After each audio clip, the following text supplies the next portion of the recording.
we find that when Avraham was informed that he was going to have a child, he's going to be 100, his wife's being 90, so Yitzchak, he laughed. So Rashi cites the Midrash, cites the Targum Onkelos. What does it mean he laughed? It doesn't mean as a result of skepticism. Chodi in Arabic means he rejoiced. He had joy.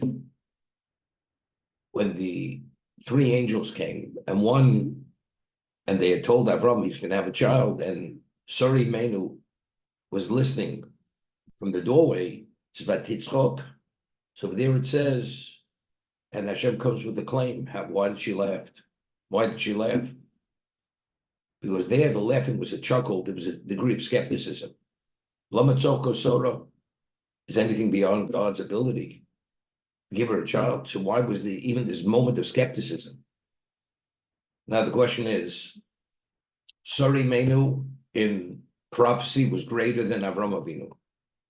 When she suggested and she told Avraham to take Hagar, the maidservant, as a wife, to bear a child, Hashem says to Avraham, whatever she says to you, Shema B'Kolo.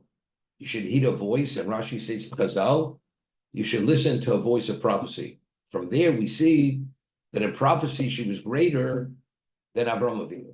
And later, when she said to Avraham Avinu to drive Hagar and her son out of the house, and Avraham was upset, Hashem says to Avraham, whatever she tells you, should listen to her, heed her voice, Shema B'Kolo, a prophetic voice. From here, we see that Sari Menu in prophecy was greater than Avraham Avinu. Yet, when Avraham was told he's going to have a child, Vayitzchak means he rejoiced, means happiness. And when Sari Menu was told, overheard that she was going to have a child, there was a degree of skepticism. And Hashem, there was a claim against her. What's it all about? So let's think about this on Shabbos. So it's thought this way. Now, why did Sari Menu, why wasn't she able to conceive a child until she was 89 years old? And Avraham Avinu was not able to father the child until he was 99. So we once explained that the patriarch, Yitzchak, had to be fathered from a person who was circumcised. Since Avraham Avinu had the Orla,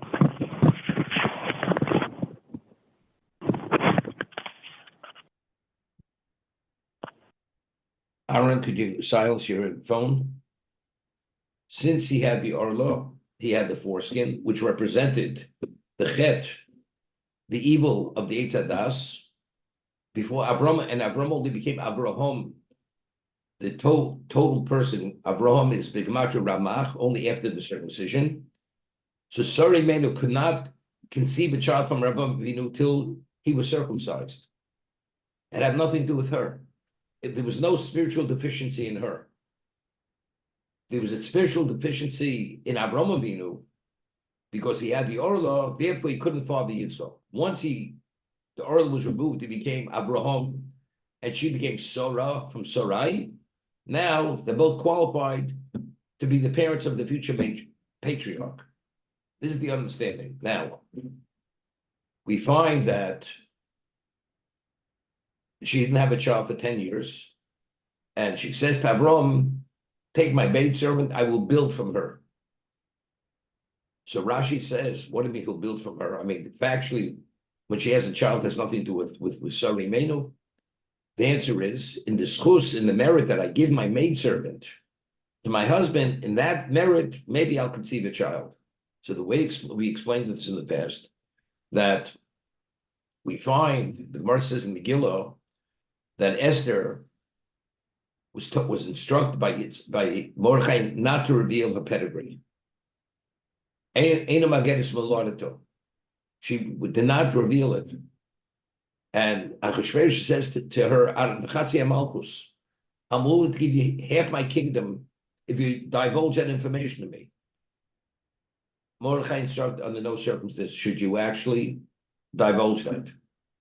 He cannot know who you are, what your pedigree is. So Mordechai was one of the advisors to Achashverosh. So here he's having a problem. Can't loosen that tongue. So the Gemara tells us, we find that afterwards it says, after he married Esther, took her as the queen, it says, again, he wanted more women to come to the palace. So Mordechai says to him, the way you loosen the tongue of a woman, every woman is jealous of the thigh of her co-woman. If a woman sees her husband having an eye on another woman, it totally dismantles her.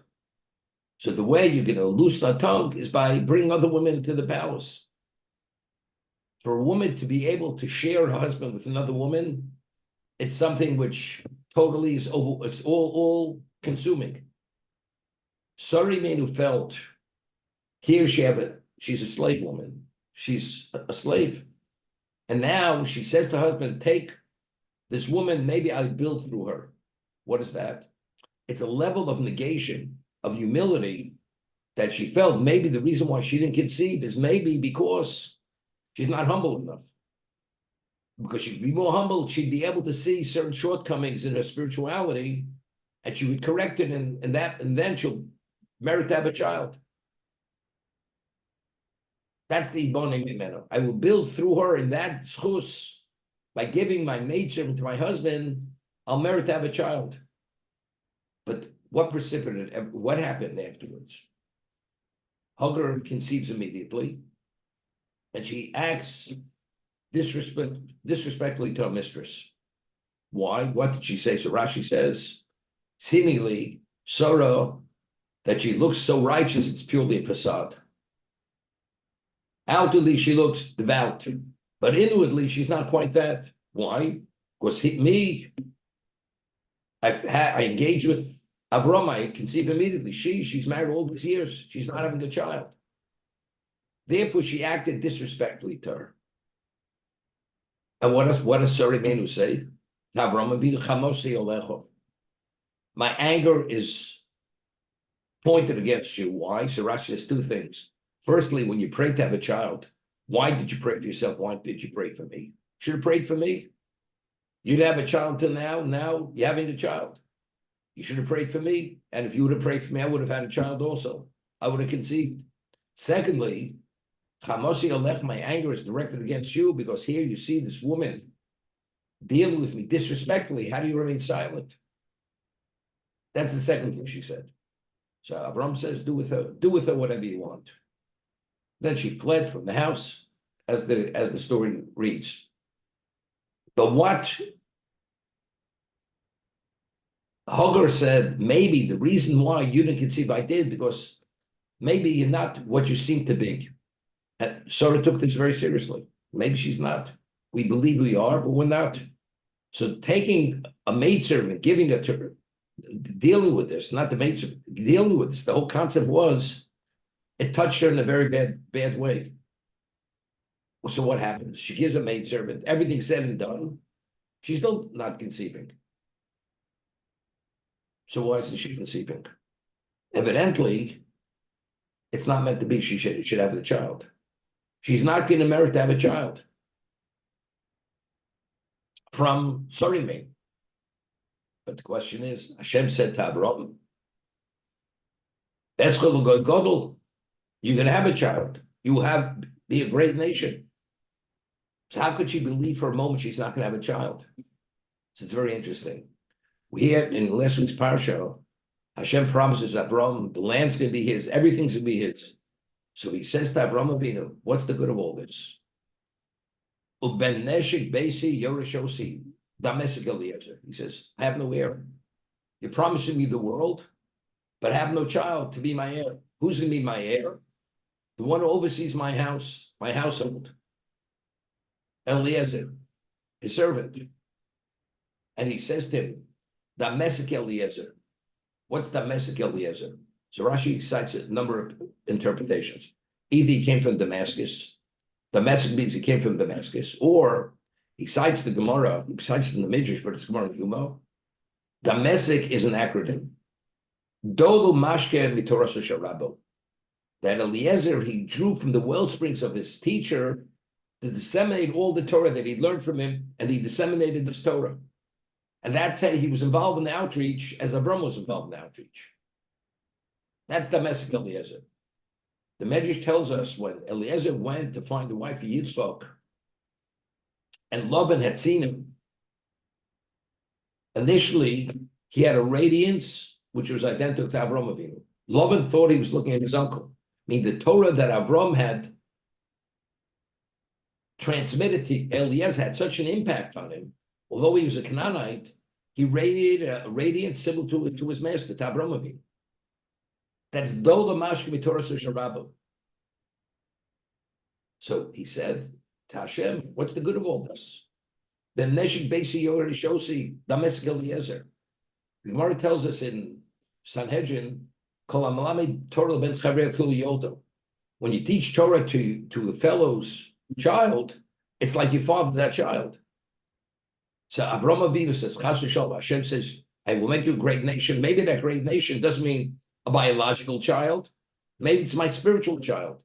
Eliezer is that child. And that's what he said. Eliezer,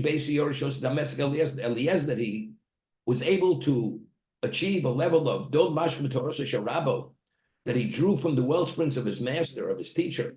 To that degree, maybe that's the child. I'm not meant to have a biological child. What does Hashem say to him? No. The child that comes from your loins, he will be a child. Meaning you can have a physical child. That's what Hashem says to him.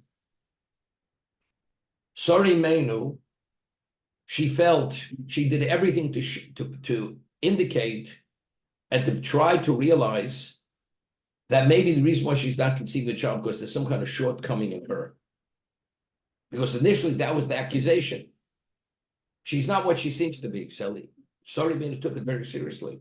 So she gives a maidservant to her husband to reach a level of humility, to give a level of clarity. Maybe she's not seeing things, so she's not humble enough. And she's achieved that. And she's still not conceiving.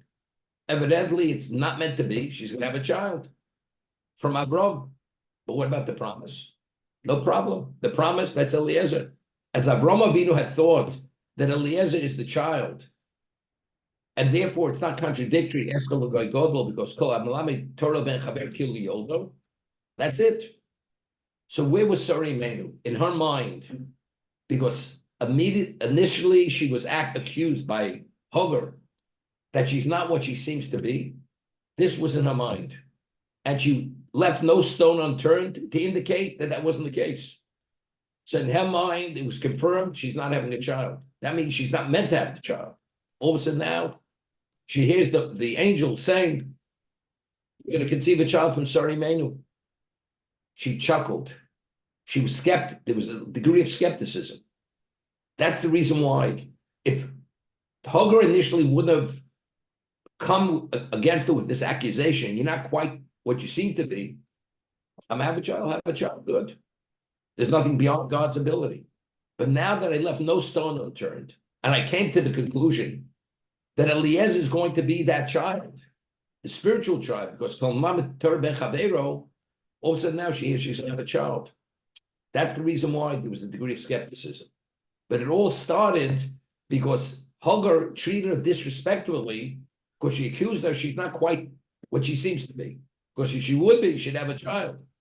And that precipitated the process to indicate that that's not the case. Because she reached a level of humility, she saw she had no shortcomings. The conclusion was she's not meant to have the child. How do you reconcile that with the promise? No problem. Eliezer is the child. Now when she hears she's going to have a child by Titzvah, Sarah Bikirba, now she's skeptical. That is the skepticism. But Hashem says, nevertheless, Loma Tzorcha Usora. Why did you laugh? Now, it says that when she said Chamosi Alecha, she said Yishbar Hashem Beini Benecho. When she was upset with Avraham, she said, let Hashem judge between us. So the Gemara tells us in Rosh Hashanah that if a person seeks divine justice on a fellow, you want divine justice will come upon you. And the reason why Sarah Menu passed away at the age of 127 is because she passed divine justice. She requested divine justice on Avraham Avinu, that he didn't intervene and didn't stop this level of disrespect. So she thought that what? Initially, she felt, Avraham, you should have prayed for me. You didn't pray for me. You left me out in the cold. You prayed for yourself, and that's why you had this woman. And she has a child. What about me?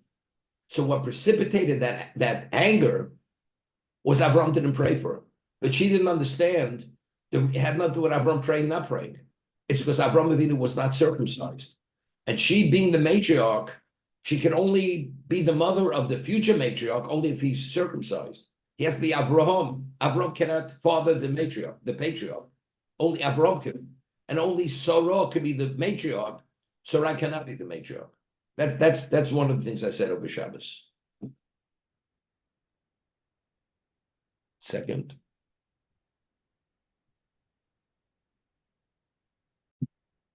Ramban says the reason why the Ramban writes the Arabs, the level of mistreatment of the Arabs to the Jew was something which is overbearing. Why do we deserve this level of mistreatment? It's because Sari Menu, it says Vataneo, she afflicted her. Avraham says to Sari Menu, do what you want with her. It says Vataneo, she afflicted her and she fled. She fled. And because of that level of affliction, therefore, her children are afflicted by the children of Ishmael. That's the Rambam. But it's interesting, it's explicit in the Torah. It says, why was the Malach says to her in the desert, you can have another child. The first child she miscarried, you can have a child, you can conceive again, and you should call him Yishmael. Why should he be called Yishmael? Because Hashem heard the voice of the afflicted. That's the pasuk. Not that Hashem heard your voice, you prayed that you should have a child. He listened to the voice of the afflicted one. So Yishmael is synonymous with the affliction of Sari Menu, afflicting a child. So he carries that claim against us that the matriarch of the Jewish people, the founding matriarch, she afflicted. And that's how Yishmael was conceived, because of that. Therefore, throughout history, we're under the heel of the Arabs for that reason. Okay, that's what you're referring to. But I'm saying even more so, you see it in the name, when the Malach says she should be called Yishmael, but when Avraham named him Yishmael, Rashi says he was unaware what the Malach had told Hagar. That he said on his own. But when he said it to Hagar, why? Because Hashem heeded the voice of the afflicted one. Rashi, why was Yitzchak called Yitzchak? Because Vayitzchak. The Yud stands for Asher Nisyonis Nis Avraham. S. Avraham, he had 10 tests. That's the Yud. The Tzadi, Sari Menu, was 90 years old. The Ches, he was circumcised on the 8th day. The Kuf, he was 100 years old. So the Torah is using the term, like, why did he merit every one of these? Everything is incorporated in the name Yitzchak. By Yitzchak, because when he was told, and what does it say? When he was told that he was going to have a child, it says, Vayamein, he believed. Vayachshvelo Yitzchak. It was, even though Avraham saw in the stars, he was an expert astrologer. He saw Avraham ein lo ben. It says, the Hemen, Hashem, he believed. Vayachshvelo Yitzchak. It was considered righteousness that he believed. Right? That's the pasuk. So that he believed, therefore he was happy. As a result of that, it was by Yitzchak. By Yitzchak, there it alludes to everything, the totality of what Yitzchak, how he came about. The 10 tests, the 90 years old, his wife, 8-day circumcision, Kuf, he was 100 years old. That's why the Torah uses that word and doesn't use the word by Yismach to indicate just that he was happy.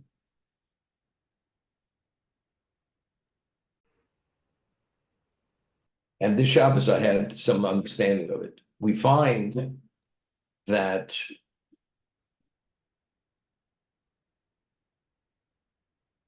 during the Mabul, the Great Flood, all that existed in existence was contained within the Teva, the Ark. However, the Gemara tells us that Og Melech HaBoshem, was a giant. He was from the previous existence, and he hung on to the teva, and the reason why he survived was because Noach fed him through an opening, and the water around the teva was not sulfuric, it was ordinary water, and he hung on, and he was able to survive. Ogmel Chabosha, the giant, because he was from the previous existence. So it always bothered me. I mean, Ogmel Chabosha, what was it? It was a tzaddik. It says, Noach motzachem b'nei Hashem. The reason why Noach was the only one to survive is because he found special favor in the eyes of Hashem, which we discussed. Elkim Mivakish Nirdov, because he was pursued by the members of the generation. What about Og? The guy was a bad guy. Moshe Rabbeinu had killed him right before on the Transjordan side. That's the Transjordan side. Og Mel Chabosha, Sichum El Chamos. Sichum was the son. They were two giants. And he wanted to destroy Klal Yisrael. Why did Hashem allow him to survive? Why?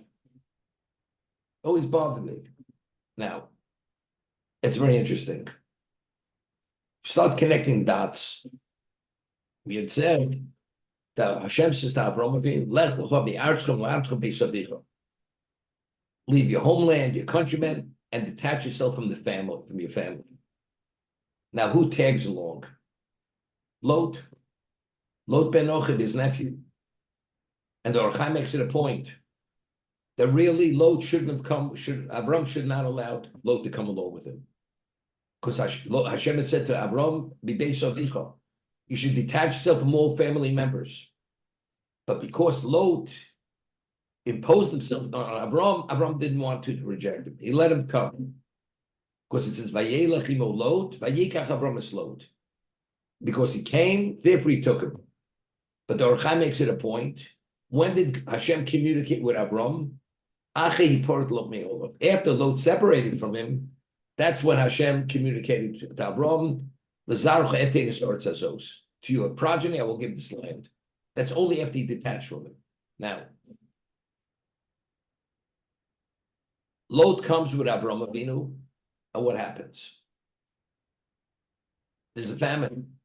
They go to Egypt. When they go to Egypt, what happens? Avraham says to Sarah, his wife, present yourself as my sister, because if you present yourself as my wife, I'll be killed. And she does. So initially what happens? They give tremendous wealth, not only to Avraham Avinu, even to Lot. Lot initially comes down just with the shirt on his back. Avram's nephew. Now he's coming back as such a wealthy man.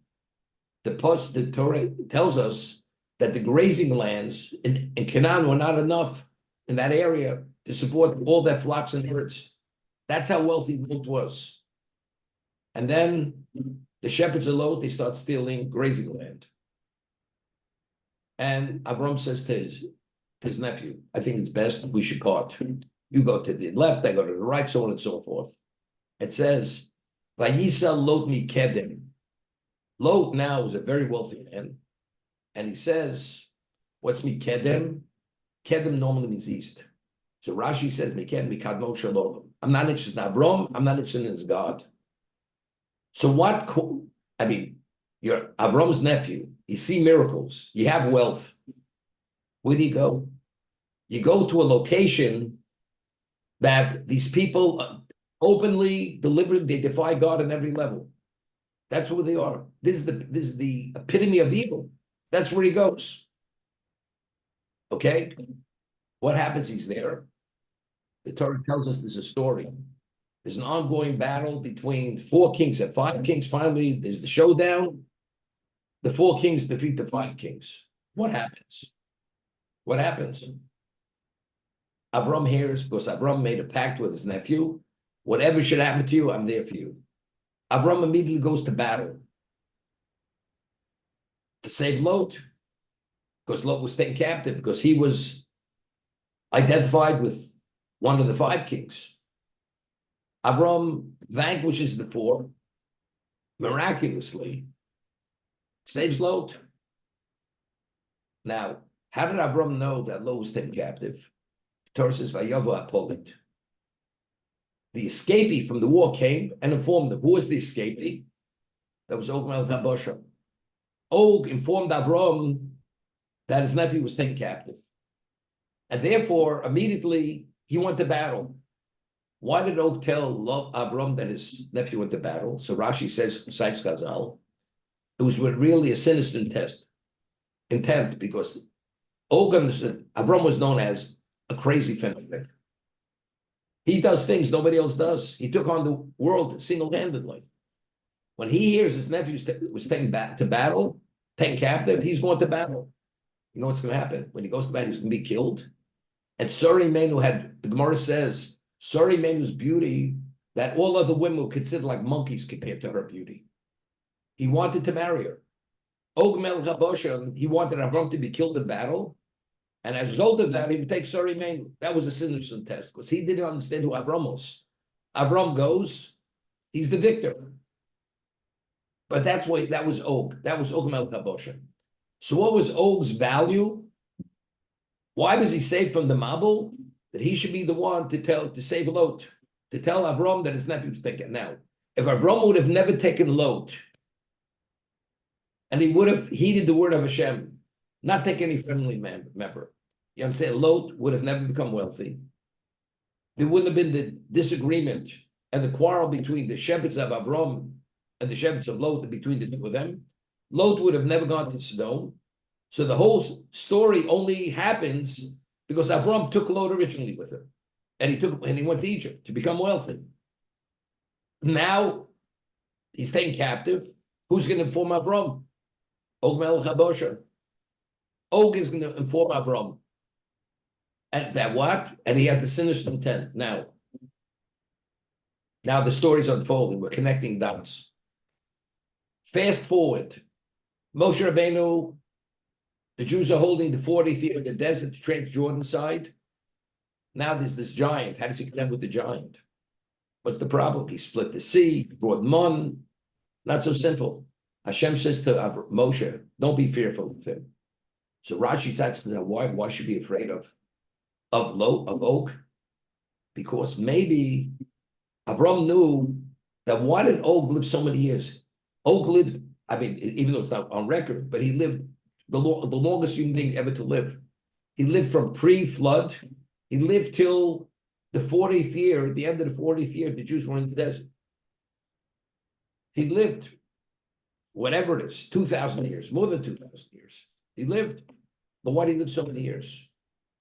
Because since he had even though his intent was sinister, but since he accommodated Avraham by informing him his nephew was taken captive, therefore he merited to live hundreds of years until the end of the 40th year.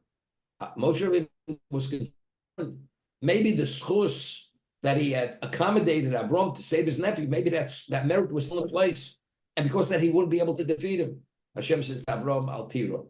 You have nothing to worry. It's been depleted. You'll be able to destroy him. What happened when Moshe Rabbeinu destroyed Og?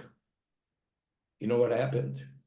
Just as when Yeshua went to one of the battles, it says the sun stood in the middle of the sky, and the whole world knew exactly what Yeshua was. When he killed Og, the exact same thing happened. Hashem says, Moshe, now your fear will be on the whole world. Because you killed Og. People are going to wonder what happened. Knowing the world, knowing that Moshe Rabbeinu killed Og, there'll be a degree of reverence and fear who Moshe Rabbeinu is. You understand? But now let's follow the continuum. If Avraham would have never taken Lot would have never been taken captive. But because he did take and became wealthy, if it was the quarrel, that's why he went to Sodom. Therefore, he's taken captive. He was informed by Og, they were taken captive. Now Og has tremendous merit.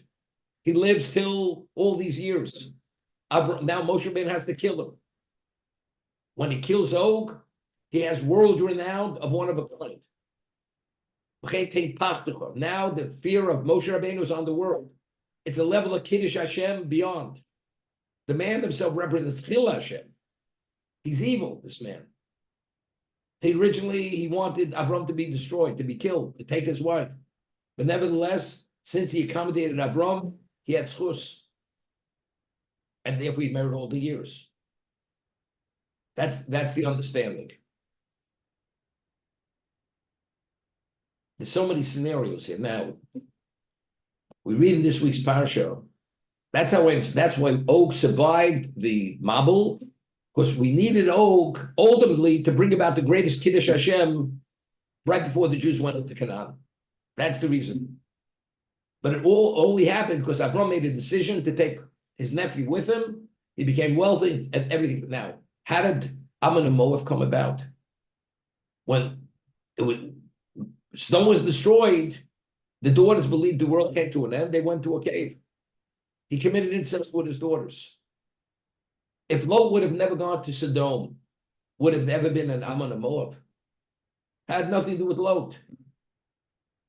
But because he was there and he was saved and he saw the level of destruction, he believed the world came to an end. As a result of that, there was an Ammon and Moab.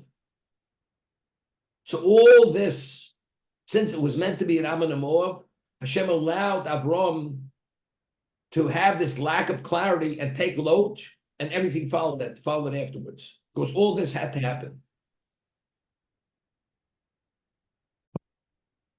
Avraham was circumcised at the age of 99. We read about his hospitality. The Torah tells us that he was sitting at the entrance of his tent, the hottest day of the year, but Chazal tell us, since the beginning of his existence till then, there was never a hotter day than that day. It was the hottest day in the history of the world. Why? Because Hashem didn't want Avraham to be involved with hospitality. He wanted him to have a respite. He's 99 years old. He's infirm. He has to recover. But what happened? So Rashi cites Chazal. Avraham was pained. He was sitting at the entrance of his tent, looking in every direction, and he sees the wayfarers. And because he's pained, Hashem sends 3 angels in human form. And Avraham is ecstatic. He sees them, he runs towards them, he frustrates himself, and so on and so forth.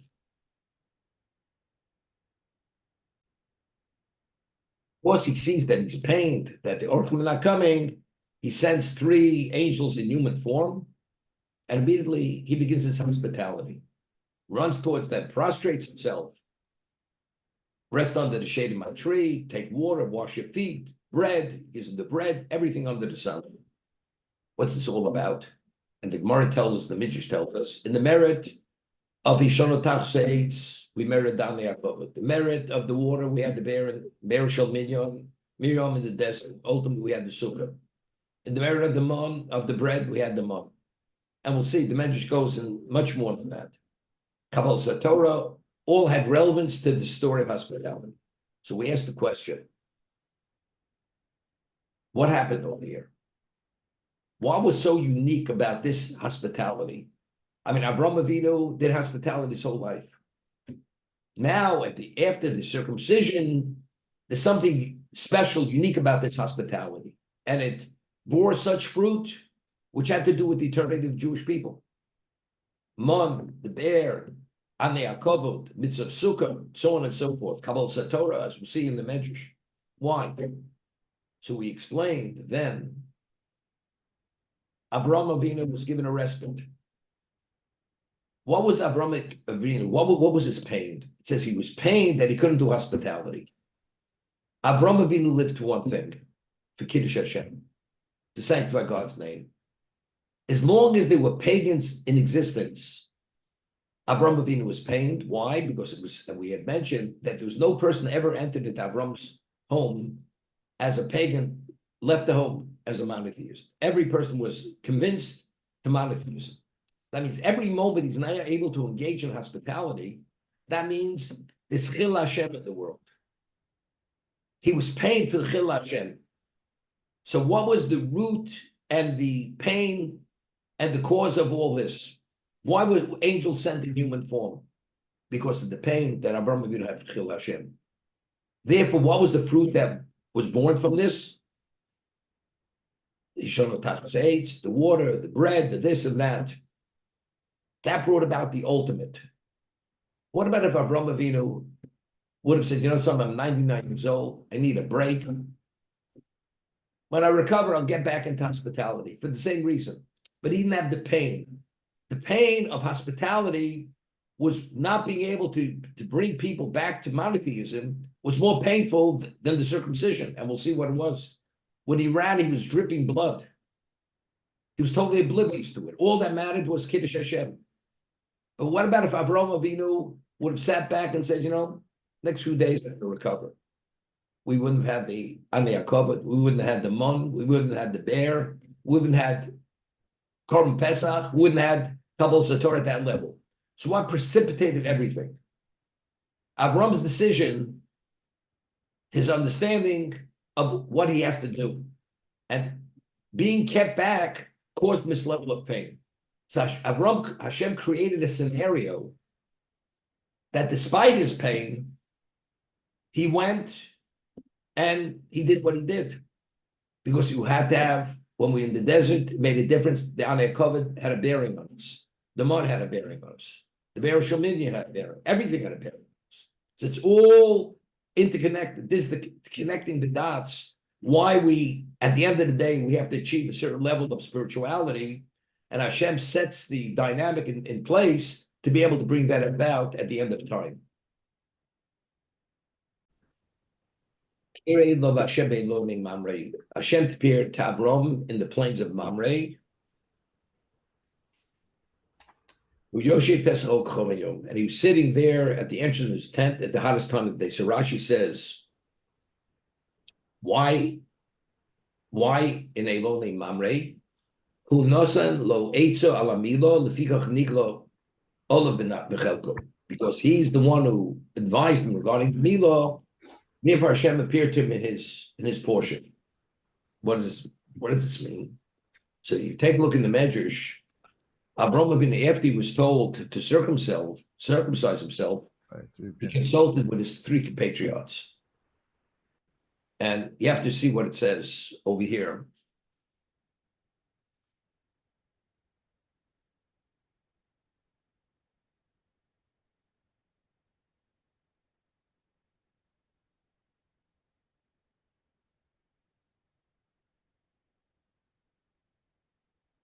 He had 3 intimate friends.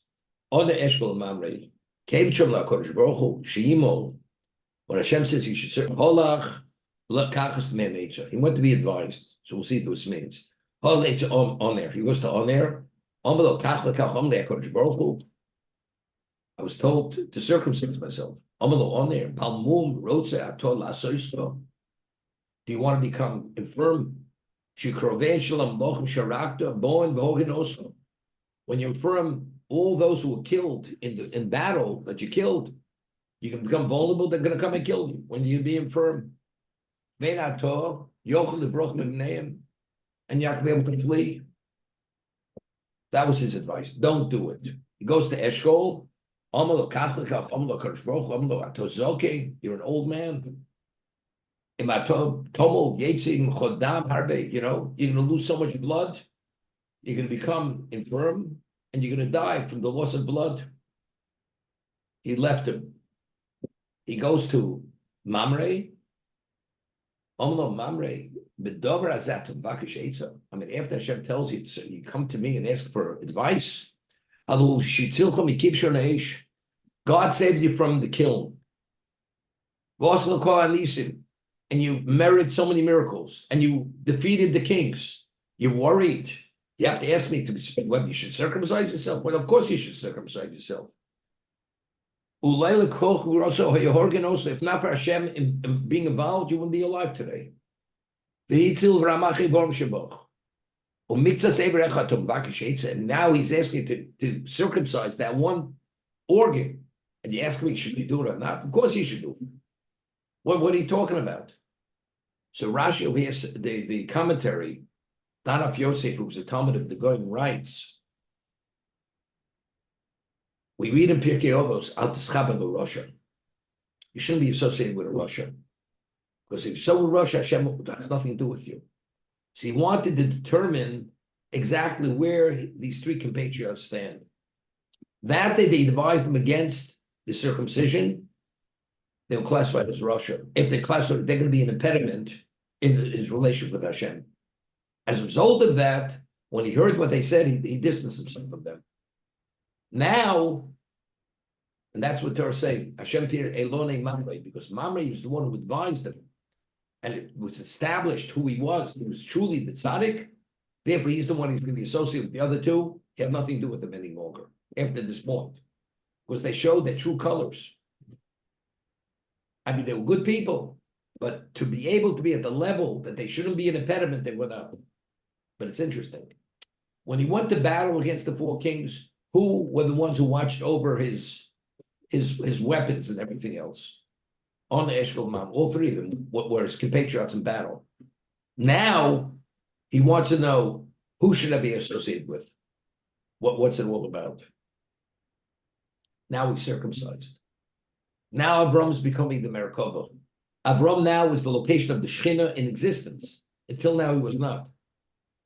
As a result, now he has to be much more selective. Till now, really didn't make a difference because he has the impediment, okay? They're not where they should be, it's okay. But now that he is where he should be, which is at that level of connection to Hashem, now he has to understand who are these three guys. And if there's any shortcoming in the spirituality, he has to disassociate himself. That's Al-Tiskaba the Russia. Mamre showed his true colors, that he's the tzaddik, therefore Hashem appears in his location to confirm that he's the tzaddik. Okay. Right, that's very good. That really answers the obvious question.